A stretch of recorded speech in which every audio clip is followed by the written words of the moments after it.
Hello, this is Levi again.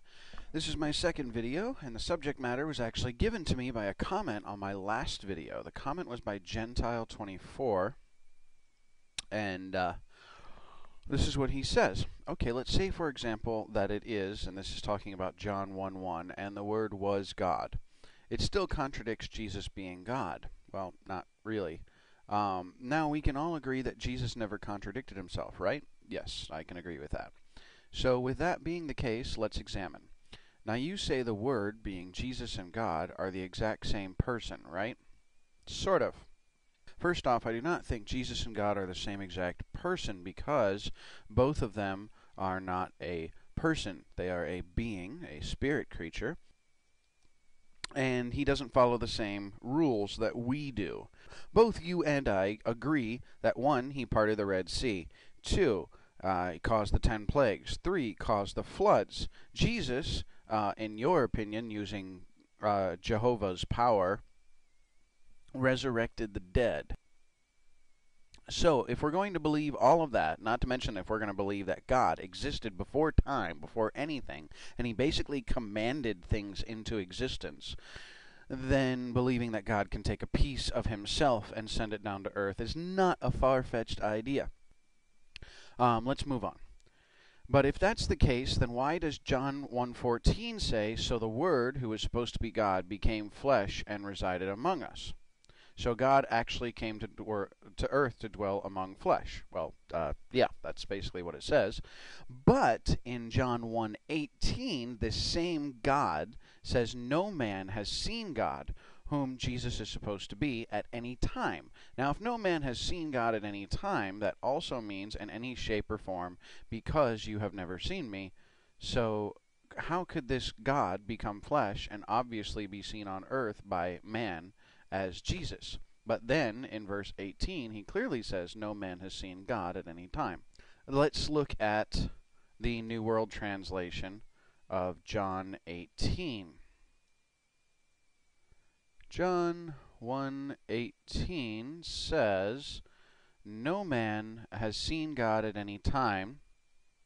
The only begotten God, who is in the bosom position with the Father, is the one that has explained him. Okay, let's look at a few other translations. I'm going to look at a different interlinear version. Once again, this is the Interlinear Scripture Analyzer 2. You can download this. It's free.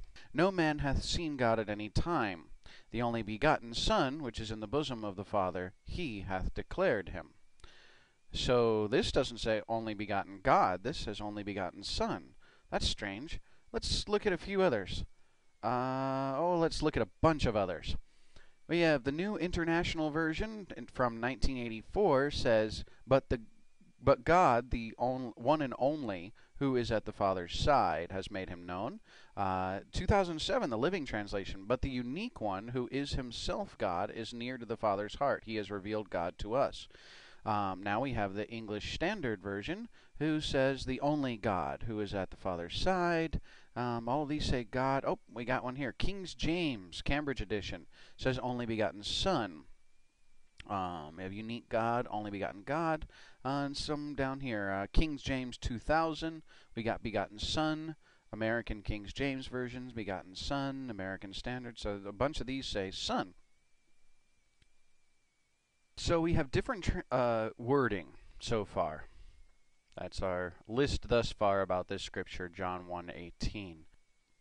Well, they've written whole papers on this one verse, believe it or not.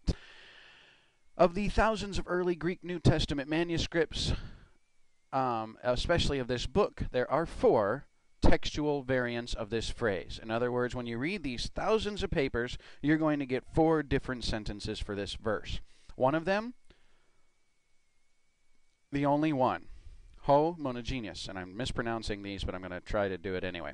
Ho monogenes huios, I'm sure he wasn't Spanish, the only Son.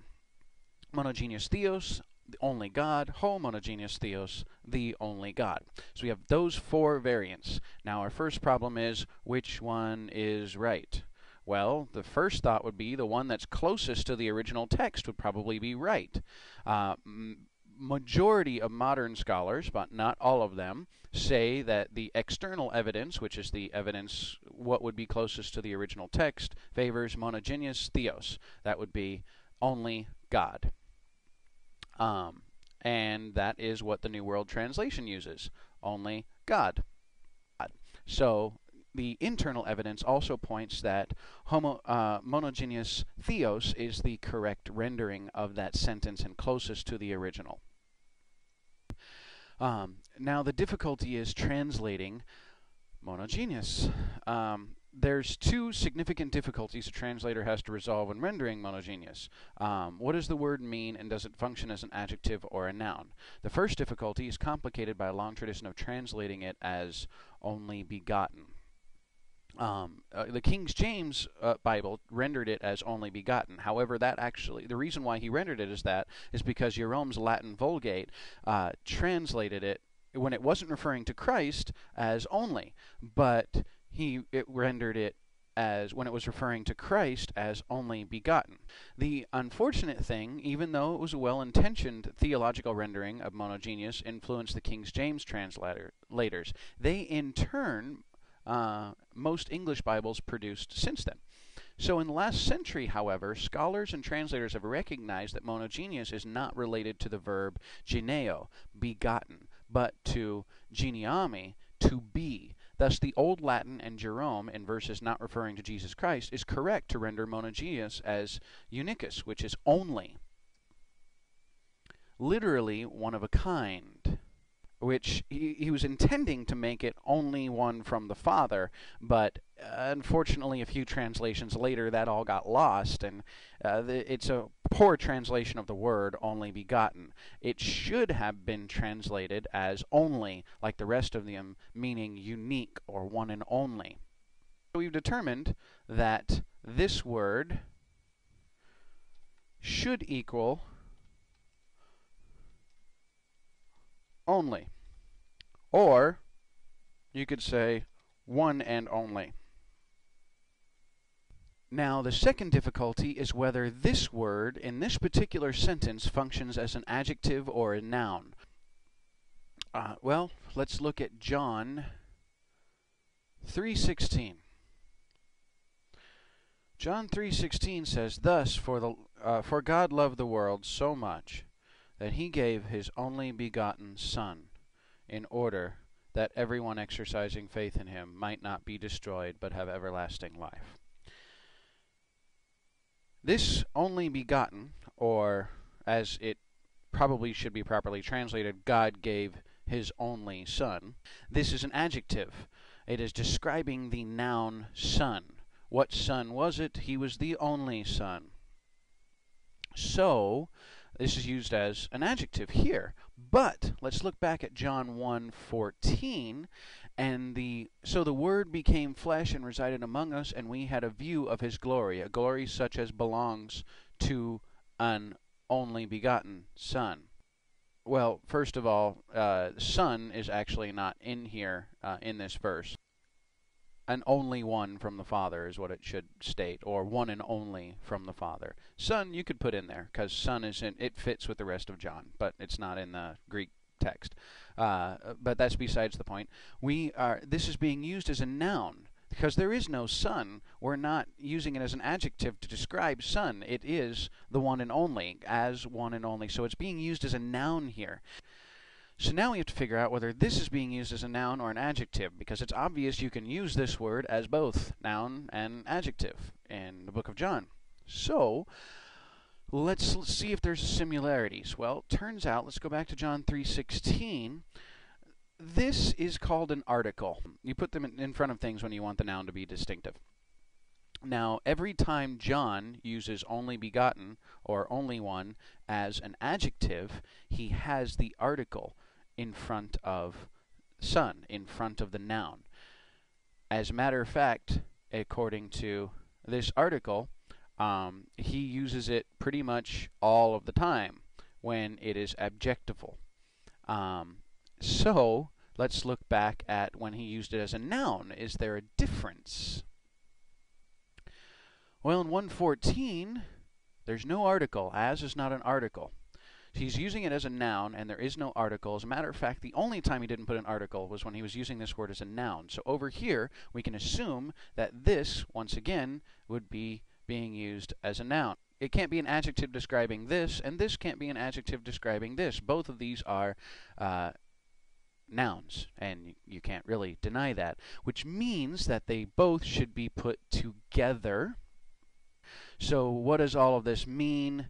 It means that the final rendition, one of the best, or the best way to translate this is the only Son, comma, God, or the only one, comma, God, or God, the one and only, or the one and only God. So now we have to ask, what does it mean when it says no man has seen God at any time? You're taking this sentence and you said, now if no man has seen God at any time, that also means in any shape or form. Well, that's not what this sentence is saying. Can I prove it? Yeah, I can. So let's look at Numbers 12:8 and see what it says. With him I speak, face to face, clearly, and not in riddles. He sees the form of the Lord. Why then were you not afraid to speak against my servant Moses? He sees the form of the Lord. Well, who's talking there? Well, let's look at Numbers 12:8, and actually let's go a little bit ahead of it.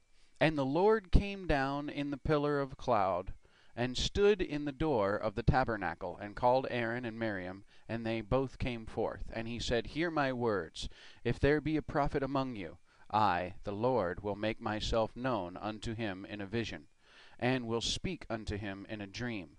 My servant Moses is not so, who is faithful in all mine house.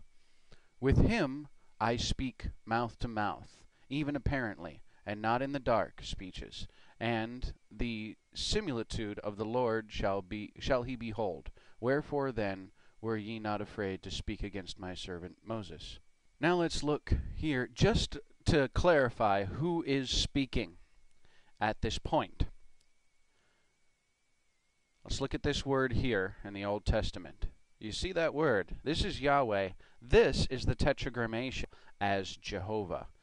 Yahweh. Is there any doubt who is speaking here when it says Lord? No doubt. God is speaking. I speak to him face to face, clearly, not in riddles. He sees the Lord as he is. He beholds the form of the Lord. So in Numbers 12:8, Moses beholds the form of the Lord. So can we say that this scripture means God, no one has seen God at any time in any shape or form? No. In the Old Testament, we have people seeing God in a shape or form. We now have a revised scripture. What it should say: no one has ever seen God, but the only one who is himself God, who is at the Father's side. He has made him known. So this scripture does not disprove the Trinity. It actually helps prove the Trinity. And if you are wondering where I got my information from, I am going to put links in the description. But here they are. Bible.cc, that address there. It has the different scripture renderings of this verse. Also, you can read Barnes' notes on the Bible for it, Clark's commentary, various notes as to why it is translated the way that it is and what exactly it means. You can also go to this website. This is the one that I used for that very long explanation on John 1:18 and about Greek grammatical structure. And there's another website that I didn't use that in this video that I looked up, and it actually kind of states the same thing as this one, only in a little bit of a different form. So you can check out that website as well. Once again, in the words of LeVar Burton, you don't have to take my word for it.